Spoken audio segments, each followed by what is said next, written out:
अस्सलाम वालेकुम फ्रेंड्स, उम्रा पर जाने वाले तैयार हो जाएं। सऊदी अरब ने एक बहुत बड़ी खुशखबरी सुना दी है, जिससे उम्रा पर जाने वालों के दिल में एक खुशी की लहर जा गई है। दोस्तों, आपको बताता चलूं कि 8 अप्रैल 2027 तक उम्रा सीज़न जारी रहेगा, जो कि एक बहुत लंबा अरसा है। और ये 31 मई 2026 से नया उम्रा सीज़न शुरू हो रहा है। अगर आज मैं आपको तारीख बताऊं, 24 मई है। तकरीबन एक हफ्ते के बाद उम्रा सीज़न शुरू हो रहा है। इंतज़ार की घड़ियां समझ लें कि ख़त्म हो चुकी है और 10 महीने से ज़्यादा अरसा के लिए उम्रा सीज़न जारी रहेगा। जबकि पिछले सालों में ये दौरानिया कम होता था, अब इन्होंने बढ़ा दिया है, क्योंकि पहले मुहर्रम में उम्रे वीज़े खुलते थे, अभी ये हज के फौरी बाद ही 15 ज़िल हज से ही शुरू कर देते हैं। और सऊदी अरबिया भी ये भी चाहता है कि ज़्यादा से ज़्यादा लोगों को हमारे कंट्री में आने का मौका मिले। और इसके अलावा इन्होंने ये भी लागू किया हुआ है कि पूरे शहर में जहाँ मर्जी आए जाए। बाद लोग तो मैं देखता हूँ उम्रा का वीज़ा लगवा के अपने रिश्तेदारों के पास चले जाते हैं, वहाँ से वापस आ जाते हैं, या 2-4 दिन मक्का मदीना में रह के फिर वापस आ जाते हैं।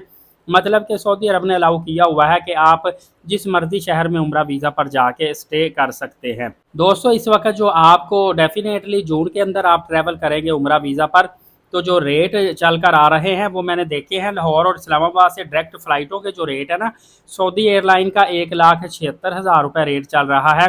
PIA का 1,68,000 चल रहा है। एयर ब्लू का 1,55,000 चल रहा है। एयर सियाल का 1,50,000 रुपये के करीब चल रहा है। ये मुख्तलिफ तरीक़ों में रेट कम या ज़्यादा भी होते हैं। और सऊदी एयरलाइन का जो वेट आ रहा है वो 7 kg प्लस 23 kg जाने का, और 7 kg हैंड कैरी, और 46 kg वापस आने का 2 बैग।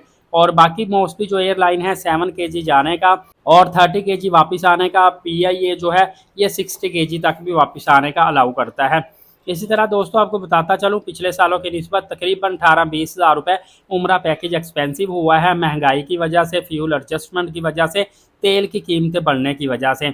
और इसी तरह 2027 का जो हज पैकेज होगा वो भी थोड़ा सा उसमें इजाफा आपको देखने को मिलेगा। इस हवाले से जो भी न्यूज़ आएगी आपकी खिदमत में लेकर हाजिर हो जाऊंगा। एलीट साकिब यूट्यूब चैनल को सब्सक्राइब रखें, नमाज कायम करें, नबी पाक सल्लल्लाहु अलैहि वसल्लम पे रोज़ाना कसरत से दुरूद पाक भेजा करें और कुरान पाक की तिलावत किया करें। अगली वीडियो में मिलेंगे, इजाज़त दीजिएगा। अल्लाह हाफिज़।